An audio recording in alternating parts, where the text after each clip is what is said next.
भुसावळ शहरामध्ये 2 दिवसीय धम्मपरीचे आयोजन केलेलं आहे. आपण एका संस्थेचे मेन पदाधिकारी आहेत. काय सांगणार आपण?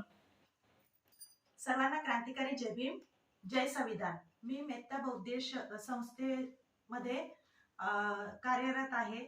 मी त्या संस्थेची सभासद आहे. माझं नाव जयश्री सुमित गायकवाड आहे. मी भुसावळमध्ये राहते. सर्वप्रथम भुसावळमध्ये बौद्ध महासंघातर्फे धम्मदेसनेचा कार्यक्रम 21 आणि 22 फेब्रुवारी या दिवशी कृष्णचंद्र सभागृह येथे आयोजित करण्यात आलेला आहे.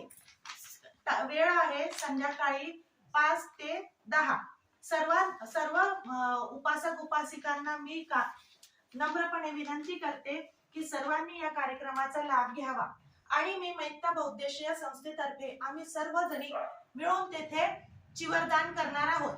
तरी मी सर्व उपासक उपासिकांना किंवा समाजातील सर्व लोकांना हेच सांगू इच्छिते की आपल्याकडनं जो त्यांना जी मदत होईल, आपला जो सहभाग देता येईल तो सर्वांनी द्यावा अशी मी सर्वांना नम्र विनंती करते. आणि भुसावळमध्ये सर्वात आधी धम्मपरिषद भरवलेली आहे, तर सर्वांनी या कार्यक्रमाचा लाभ घ्यावा अशी मी सर्व उपासक उपासिकांना मनापासून नम्र विनंती करते.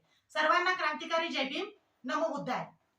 मी रजनी तायडे, प्रथम भिकुणी संघ धम्मपरिषद भुसावळ यांचे आयोजक भुसावळ तालुका बौद्ध महासंघ यांच्या वतीने जे धम्मपरिषद घेण्यात आलेली आहे त्या सर्व आयोजकांचे मी आधी अभिनंदन करते, स्वागत करते.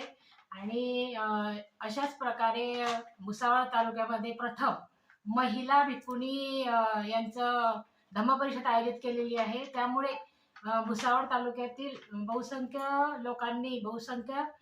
बांधवांनी तिथे हजर राहावे व त्या धम्मपरिषदेचा आनंद घ्यावा.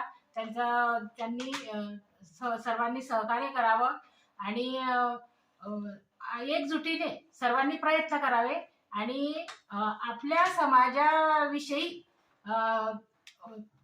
जागरूकता कशी निर्माण होईल यासाठी सर्वांनी प्रयत्न करावे आणि हजर राहावे ही माझी कळवळीची नम्र विनंती आहे.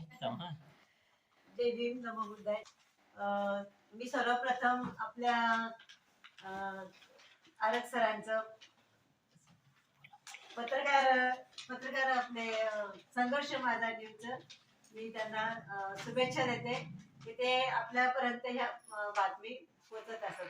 तर ह्या वेळेला तालुका बौद्ध महासंघाने धम्मपरिषद महिला धम्मपरिषद आयोजन केलेलं आहे. तर त्या निमित्ताने सर्वांनी उपासक उपासिकांनी ह्या आपल्या धम्मपरिषदेचा लाभ घ्यावा. आणि आपल्याला त्यांनी व्यवस्था करून दिली आहे की आपण धम्माचं ज्ञान घ्यावं आणि धम्माचं ज्ञान घेण्यासाठी आपल्याला त्यांनी इथे भुसावळ शहरामध्ये व्यवस्था केली. तर आपण सर्वांनी त्याचा लाभ घ्यावा.